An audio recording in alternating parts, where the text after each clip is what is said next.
morning, viewers at home. You are welcome to today's edition of Newspapers Today. My name is Kayode Adebayo. There are quite a number of newspapers that are available for review this morning. And before we go ahead, let me just gist you about the available papers that we have today. First, I have with me the Guardian. So I have the Business Day. I also have the Daily Times with me. The National Economy. There's also Daily Trust here. I have this day newspaper. Daily Sun is also here for review. I also have the New Telegraph. The blueprint is here. Then there's a Hausa local newspaper, Miniya, anyway. Then I have Leadership Friday, The Guardian. I also have The Punch. The Nation is also here. And lastly, the Nigerian Tribune. Now, let me quickly run through the headlines as contained in the newspapers that we have for today. On the front page of The Guardian, I have this one. Aspirant lobby intensifies in APC PDP 1 week to primaries. On the front page of the Business Day newspaper, private to public hospitals, outpatient cut procedure costs. Then on the front page of Daily Times, I have this one. Unknown gunmen in Southeast are terrorists, federal government.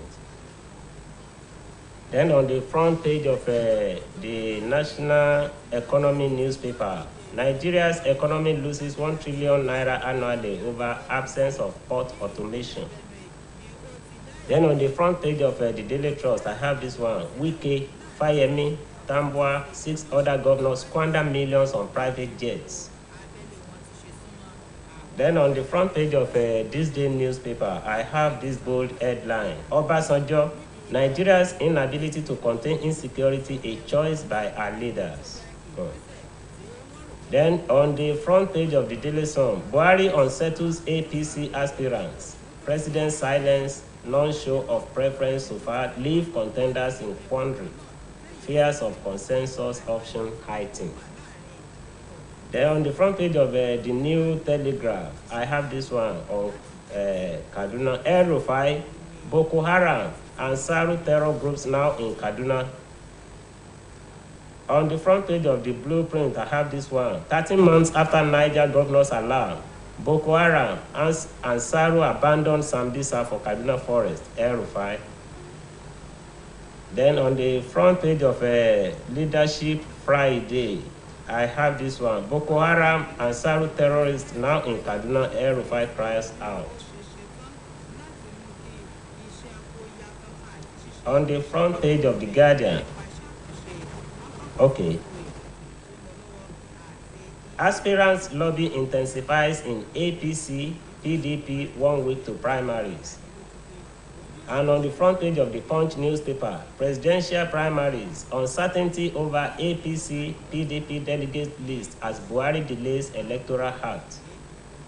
Then on the front page of the Nation newspaper, I have this one. Pressure on APC governors over tickets for senators, reps. Then lastly, on the front page of Nigerian Tribune, primaries, APC, PDP in states quick. Those are the headline stories that we have on the newspapers that are available for review this morning. And with me in the house to review the papers for this morning is our regular guest on the program, Alhaji Muritala Agbola. Alhaji, you are welcome on the program. Thanks for having me. Good morning, Nigerians, wherever you may be. Okay, thank you. Now, let's start the business.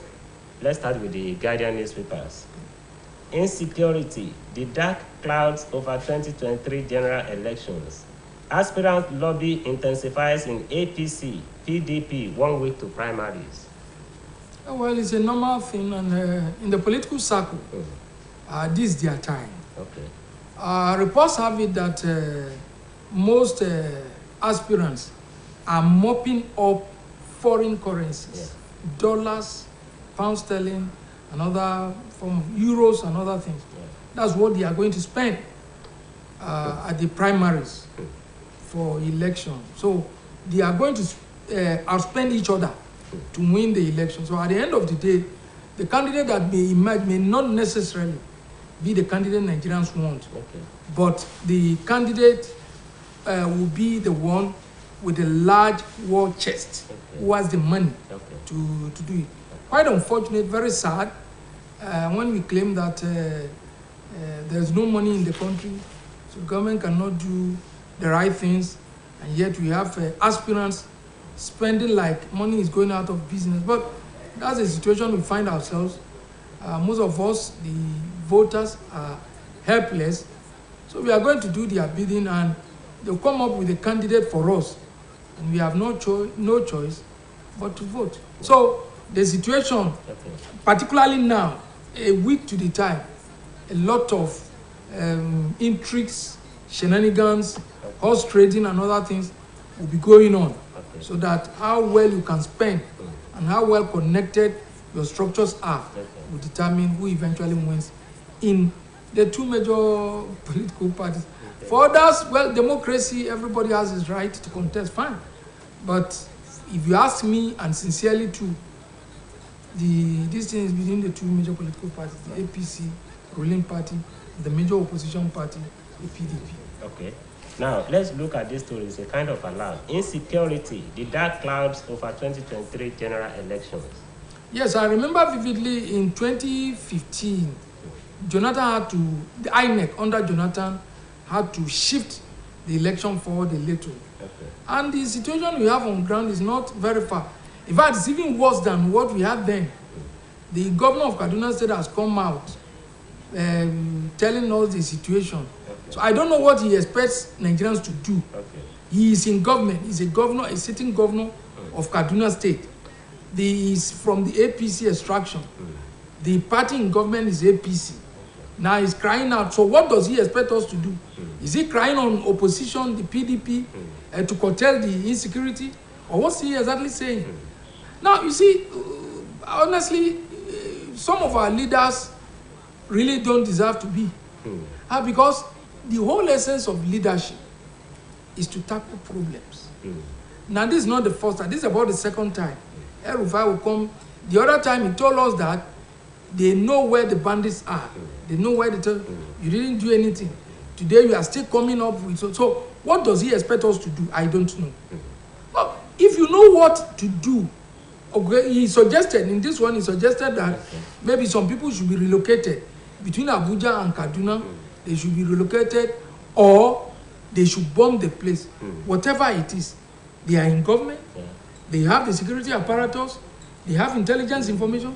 So what are they waiting for? So that's the issue. Okay.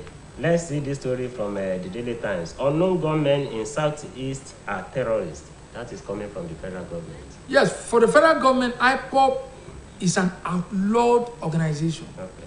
It's a terrorist organization. Fine. So the government will do anything and everything to ensure that they decimate this organization. Best of luck. But the argument is that while they are doing that in the southeast, they should also be doing that also in the northwest. Okay. Now, let's see this story before we move away. Insecurity can't end without state police. That is coming from Wiki. Well, that is what, because the federal government seems selfless. And if you have tried the same thing and the same way and it's not working, then we think something else. So let us try to stay. You see, the problem people have against state police was what happened in the First Republic, especially between late Akitola and late Awolowo. So people are scared. And what brought about this situation is the fact that political opponents will go and kill somebody and put it at the backyard of an opponent. Then they go and invite the state police. Come, Lagbaja has killed somebody, he's at the back. So even before you wake up in the evening, you just wake up into the hands of the policemen now. Oh yeah, come, look, somebody, there's a dead person at the back of you. So people were scared. But we have got to a level that I think we need to revisit it. We can't, the federal government seems helpless. Before this government came to power in 2015, we only had Chibok, where school children were abducted. Today we have had so many schools. Even the president's home state, when he went to Daura in Katsina State, They came to abduct some Kangara, Baptist schools in Kaduna. So what are we saying? So it is now very clear that the federal police alone cannot solve the problem. Okay. Now, let's quickly look at this story from the National Economy newspaper. Nigeria's economy loses 1 trillion naira annually over absence of port automation. Well, there has been this argument, but I don't know, Nigerian leaders are very lethargic. We don't respond. We are not proactive. And even when we are going to respond, we will not respond early enough. So, port automation, what is so difficult? It's been done in other countries. So, why is it so difficult? But you see, like I've always said, if you are in government, you see what others don't see. So, and those of us outside to see what they don't see. Ordinarily, port automation will bring in more money. But the system now benefits some few people. So they want that system to continue. That's the problem we have.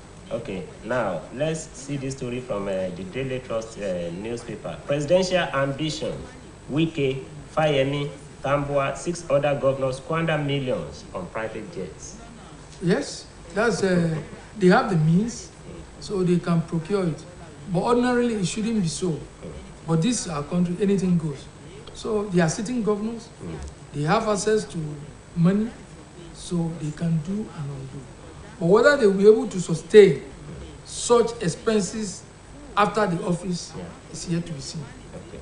Now, another story here from this day newspaper. Obasanjo, Nigeria's inability to contain insecurity, a choice by our leaders. Well, to some extent, we have to agree with him.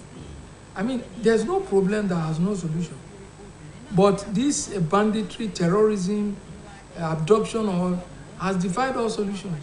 So he believes that the government should be able to do something. And I also believe that the government should be able to do something. So if the government is not doing anything, or what they are doing is not good enough, then I think it's more of a matter of choice than out of necessity. So we can do something, and we should be able to do something. Look, those who were attacked between Kaduna and Abuja and Kaduna, they are still in captive, and yet we are helpless. And we are going on as if nothing has happened. Everybody is talking about 2023, as if God has given everybody the license that, okay, my servants or my people, no problem, we are going to live up to 2023. I mean, it's so sad. It's so bad. Okay. Now, let's see another story here on the Daily Sun. Buhari unsettles APC aspirants. President's silence, non-show of preference so far, leave contenders in country. Yes, I think most of the people that work with Buhari did not understand him. I'm surprised. Close people that work with him. You see, Obasanjo, everybody has his own style. Yeah. But in the case of Obasanjo, you always know his stand. Why not former governor Odili and others wanted to come out? In fact, even before he finished his tenure in 2007, he has examined all the governors. And out of the 36 governors, it was only BC Akande of Osun State, AD then, and then the late Musa Yaradua of PDP that he felt was capable, had good records to succeed him. So when others showed interest, he told them there was no way.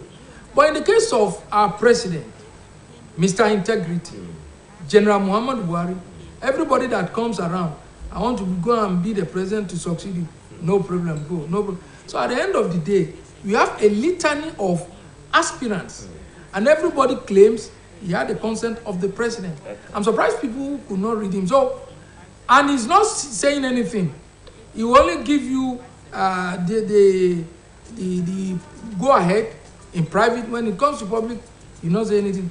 At the end of the day, my brother, a lot of people are going to gnash their teeth. In fact, some people, political fortunes will finish with a 2023. Go and mark it. So that's the way I see it. All right. On the leadership Friday, Boko Haram Ansar terror, and we have dealt with that. Now let's see this story. Magu will face prosecution if indicted by Salami panel. That is coming from the federal government. That's how it should be. But they have just promoted him. Is that not a contradiction? One, look at when Salami submitted his report, and yet nothing has been done up till now. So, I mean, yes, if he's indicted, why? He should be prosecuted. But if he is indicted now, and you have already promoted him, so what does that speak? You are not doing things the way it should be done. Should he be promoted at all? And that's the point I'm making. Now, what if he stops the government from coming out with a white paper on Salami's report? Okay, he was not found guilty. He was found guilty. He should be tried. He was left in limbo up to now. He has been promoted, and they are now telling us that okay, if he's found guilty, he will be prosecuted. I mean, it doesn't add up. It doesn't add up. Okay, now we move to the Punch newspapers now. Presidential primaries, uncertainty over APC PDP delegate list as Buhari delays electoral act. Yes, there's an issue, particularly Electoral Act 84 subsection 12. There's an issue there. The issue is still, as we are talking now, in the Supreme Court. So eventually when it is done, that's when people will know who the real delegates are. It's only hope that it will be dispensed with before the primaries take place. Okay. Now, let's see another story here. Planned resumption of train service insensitive, say abductees' families. That is it. I mean, it's very insensitive. The government should do something. Now, even if they have taken measures to prevent recurrence, what about those who have been abducted? There was a woman who gave birth to a baby inside their den. There's another woman that was released recently. But all on the whole, are we saying that even if we are so helpless, can we invite people from outside to come and help us? Look, honestly, look, if we are not accountable to people who vote for us in rain and sun, then I think somebody out there, God, will ask our leaders how they shepherded the country during their time. Okay. Now, let's see this story from the Nigerian Tribune. Primaries, APC, PDP in states, quick. Yes. A lot of things that, you see, before now, and even still now, the governors are the controllers. You see, because under a governor, you have senators, you have members of the House of Reps, you have State House of Assembly. These are elected State House of Assembly members. Then you have commissioners, you have local government chairmen, you have other advisors who are also statutory delegates. So the governors control. But the National Assembly is trying to curtail all but how successful they're able to do it will be determined by this Electoral Act. Now, let's see this story coming from Senate President. How I was drafted into presidential race. Yes, I wouldn't be surprised if at the end of the day, he emerged as the candidate of APC. In any case, I personally don't see, I see the two major parties, dominant parties, fielding the northerners, two northerners. In the case of Lawan, that's how it has always been. In the First Republic, the person who ought to have become the Prime Minister, Ahmad Bello, never became. In the Second Republic, Shehu Shagari wanted to be a senator. But the powers that be, no, you don't have to be a senator. You have to be the president. In the aborted Third Republic, Mashood Kashima Olawale Abiola strove. He did everything. He won, but he was not inaugurated. Which means that it is not how well you do it. It is not how expensive you spend money on it. But it depends. There are some people. This Nigeria is not owned by all of us. In theory, we all own it. But in practice, some people own it more than the others. In the Fourth Republic, Obasanjo was brought out from prison and he was made the president. So that's how the system works. So I will not be surprised if this time, Lawan, well, it also depends on Nigerians. Now, people are now forcing him. He didn't say willingly. There are some people who have been striving to become. They have worked hard, they have interconnected, they have the structures, they have spent money, they have maintained offices, but somebody somewhere else believes, no, these people, they are only wasting their time. Lawan, Omodorere, come and be the president of Nigeria. In Nigeria, nothing is impossible. Okay. Now, let's see this story. ASU kicks against appointment of first female full-time vice-chancellor. Well, Why should they kick? I don't know why they should kick. Now, it was a process. Okay. The woman, even though from University of Ilorin, also took part in the process. And he was adjudged the winner. So I don't know why ASU is kicking. If they have any basis, if the woman did not perform up to expectation, then they have. But if not, I mean, she took part and she excelled. She won't be the first vice chancellor, a female vice chancellor. The first one was this woman from Uniben, who was the former vice chancellor. He's late now, Alele Williams. Okay. Alele Williams, she's dead now. Yeah. So I mean, I don't see that. You see, it should not be always. You have to fight. No. Honestly, I don't support us. Except, of course, if they know what we don't know. But in the public space, the woman took part and she accepted. Period. That's all. Let's see this comment again from former President Obasanjo. 2023, Nigeria needs a mad leader, says Obasanjo. Yes, I also agree. But that mad person, that crazy person, that deviant, can he emerge? That's another thing. Because we are just sitting here talking. Those people will be look at these people. They are only talking. They don't know what's happening.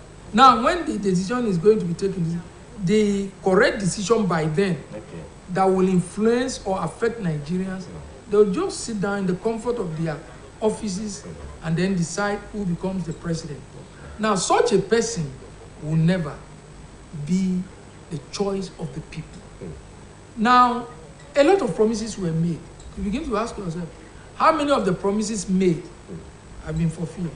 Look, we have been on electricity since 1999. Let the government since 1999 up to now tell us how much they have spent on electricity. We still generate 5,000 megawatts, which was the amount generated before now. Petroleum, the same thing. This government promised there will be refineries. How many refineries have been built? By next year, Buhari will have spent 8 years. How many refineries were on board? They promised to tackle insecurity. Day in, day out, people are being killed. People are being abducted. So people begin to ask themselves, do you even need government? And if you need, is the government doing what the people need? So that's the issue. So we need a crazy person, but will that crazy person emerge? That's another thing. Okay. Now, let's quickly look at this story. Coming from the federal government, $60 billion needed to aid access to reliable electricity, clean cooking facility in 8 years. Hey, but the money they have spent already, what has it brought forth to Nigeria? They are talking about they need $60 billion. $60 billion. Yes. The ones they have spent, what is the outcome? They should tell us. Is it $60 billion? To me is not the problem. The problem is how much have they spent since 1999 up to now, and what has that brought us?